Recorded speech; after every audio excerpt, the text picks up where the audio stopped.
it all started is first before Tula, OFM started, Organic Farmers Market.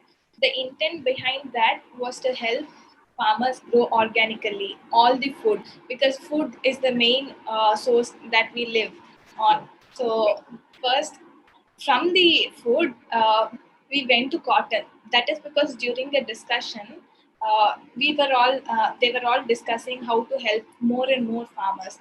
So one bad news that triggered for the start of Tula is most of the farmers' suicides are happening in cotton farmers. So that is how Tula started. So in the starting, the job was just to procure the cotton and see how to sell it. But it did not stop there, because selling the cotton, organic cotton especially, is very difficult for it to reach to the end consumers. Because in some way or the other, BT cotton is being mixed. Then there's no point of growing it organic. So that is how the whole value chain from growing the seeds, just to give it to the farmers to multiply number of farmers. Yeah, I want to add one more thing to her point. If we see in the cotton field, the 60% of the pesticide all over the India, whatever the pesticides we are using, 60% we are using only in the cotton field. That is really how much the soil will get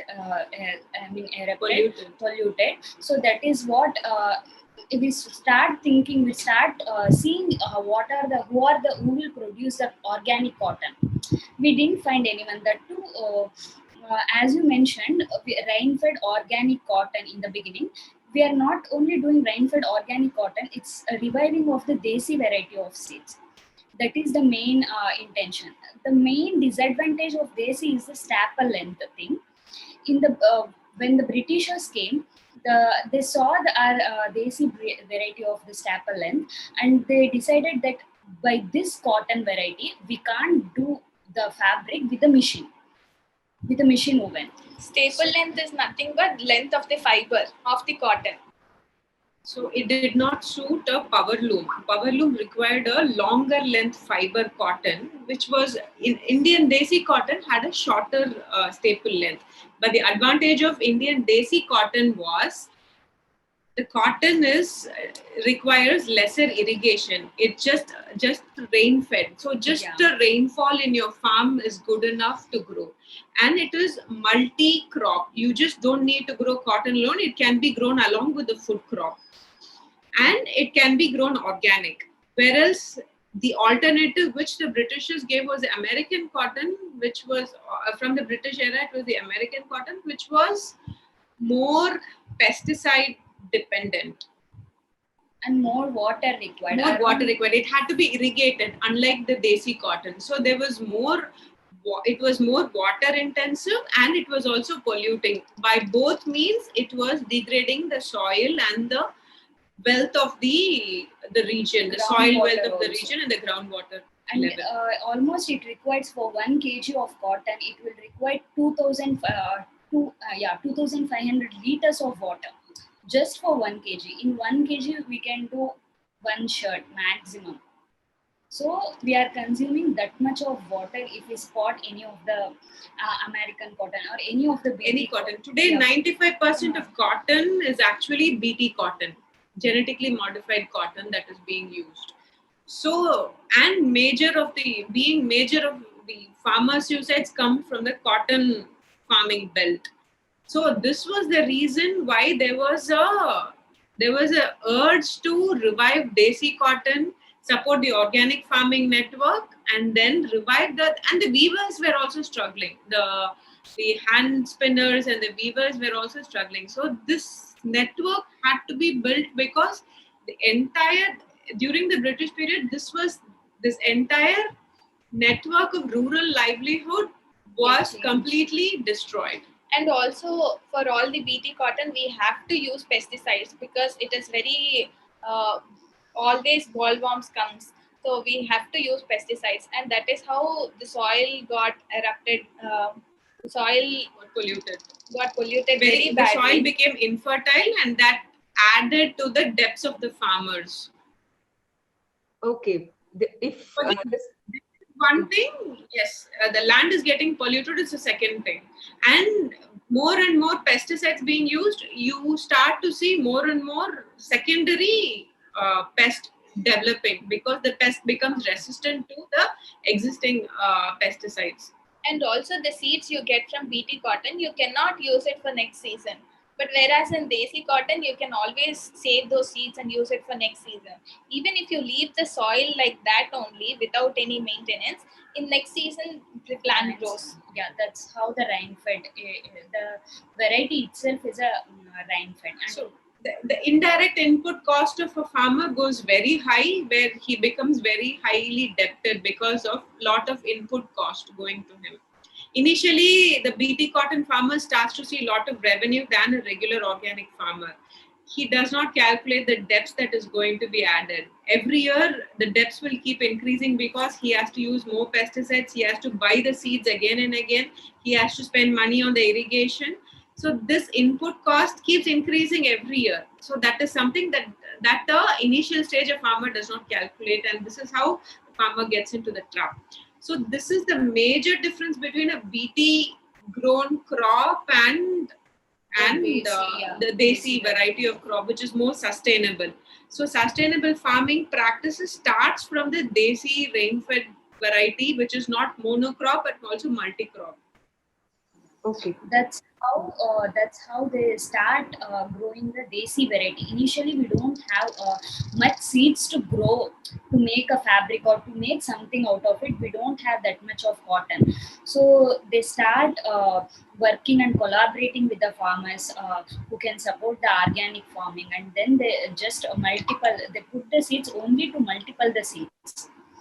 Then they multiple the seeds and they distributed the seeds to all other farmers to grow the cotton. Once they got the cotton in the hand, they don't know what to do with it, because if they could have given to someone, but they don't know they could they could maintain that sustainability till the end. That's the doubt came, and they started researching, is there any brand who can do completely organically, like hand spinning, hand weaving, without using any chemicals or without using any bleaching to the cotton, uh, natural dyeing without any using chemical dyeing, something like that. They didn't find any of the brand or any of the label who could have done completely sustainable. So that's how the class started with the idea. We can we can only started working with the spinners and weavers. That's how we can, the end consumer can feel that entire sustainability from the scratch till the end.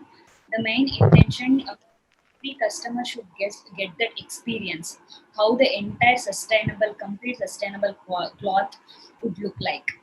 So that's how they started.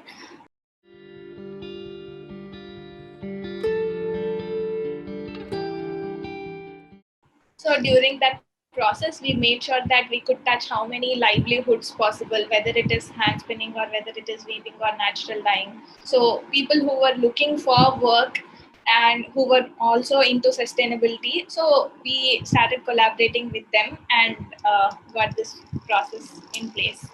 And we don't maintaining like proper, we have this much weaver, this much spinners, like that. One who are working with the weavers, we are more like into the collaboration kind of thing.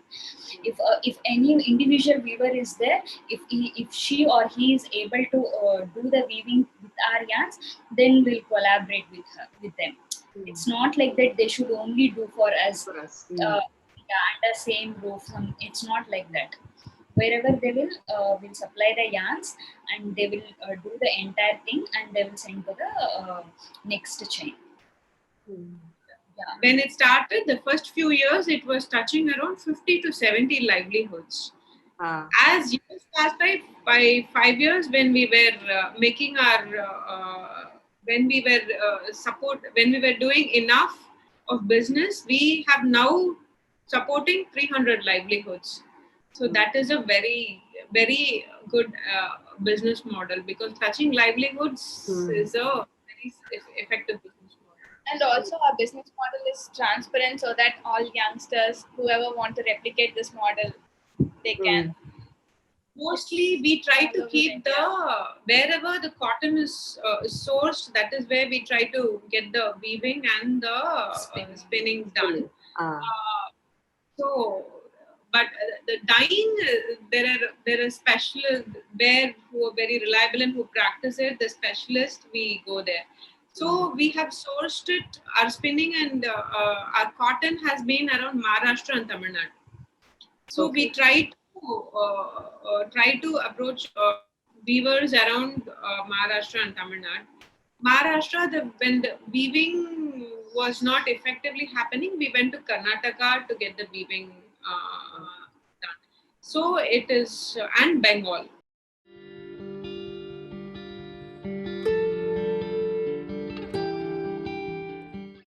Fast fashion is like you produce a lot of products and lot of wastage comes. Its life is also much shorter. So whereas slow fashion is like the production is very slow, it is replenishable, it doesn't damage the environment, does not deplete the natural resources much, and it is replenishable. So and the product that is made out of it lives longer. So And, the difference between fast fashion and slow fashion is something a consumer do. So a conscious consumer, that's what we say. Tula is usually designed for a conscious consumer. So our motto is to make more and more people being conscious of what they are buying and consuming. Yes. Fashion is at the cost of our lives. Our is something what we will all have to realize. So that is a prime, that should be the prime reason we will have to like choose natural dye over a chemical dye or a locally produced organic cotton, right? So a person gets to witness disease and thing which we are witnessing now. That will only make us bring this awareness. Yes, we need to become less damaging and debilitating by our consumption.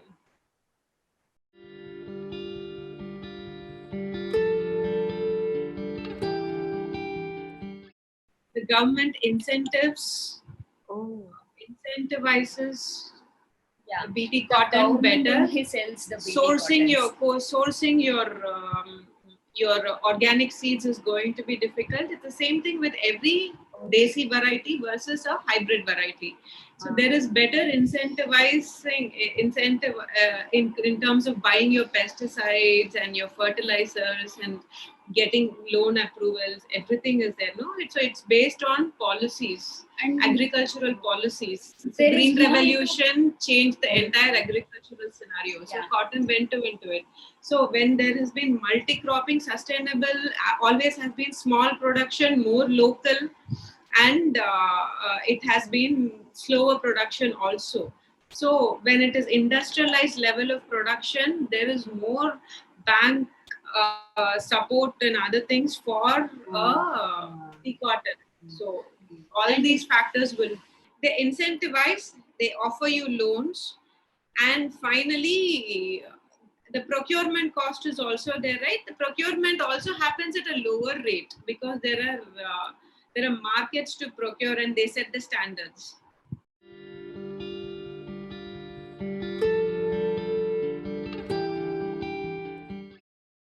Farmers, because cotton farming, when it comes to food farming, the farmers realize the amount of chemical that we start to consume. So that what is makes the farmer realize it. When it comes to cotton farming, the amount of farmers usage, because the level of pesticide uh, mm, depths that they have and the farmers usage, that makes them realize that yes, it is time we do. And they want to do multi-cropping because they've seen failures. BT crop initially gives a very good revenue and then it starts to fail soon because the soil is extremely soil quality degrades very badly, and more pesticide input is required.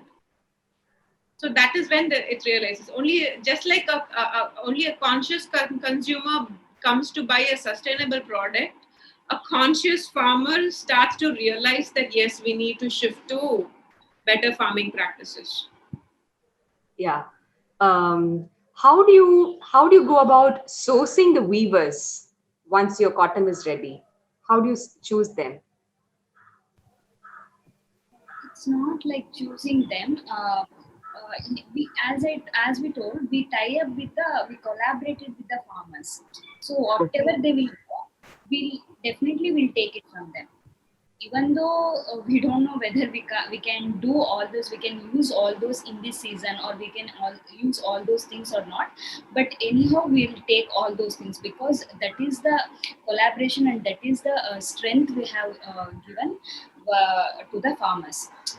Then only they got the confidence, and they started growing the So cotton. we make sure that if they grow organic desi cotton, we make sure that that is procured from them.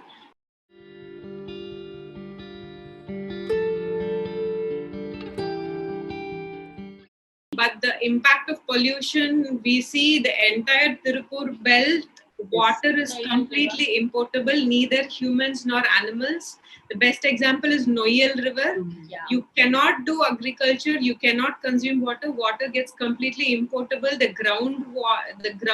Even the groundwater level is extremely polluted. The land is polluted. So life becomes unlivable if we continue to use chemical dyes.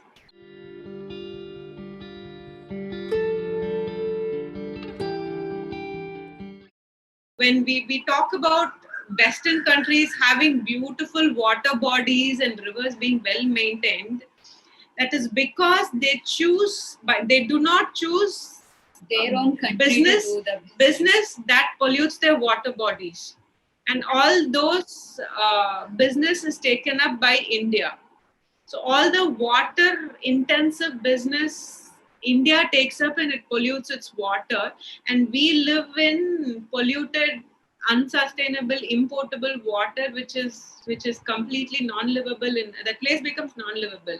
You cannot do farming there.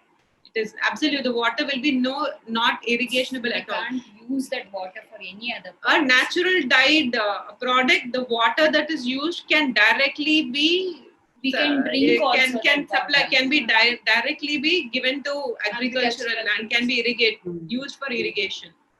So the difference with natural dyeing and chemical dyeing is very huge.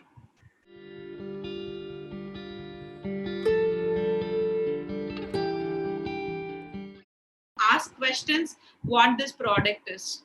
We have lost this culture of asking question what this product is. The moment an advertisement is placed, we forget to ask questions.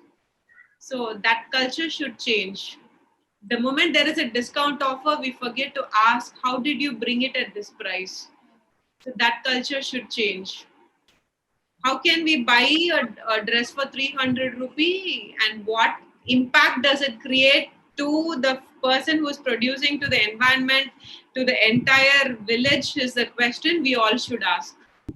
The end consumer having awareness is power, is the power we all hold to control business, which is now controlling us.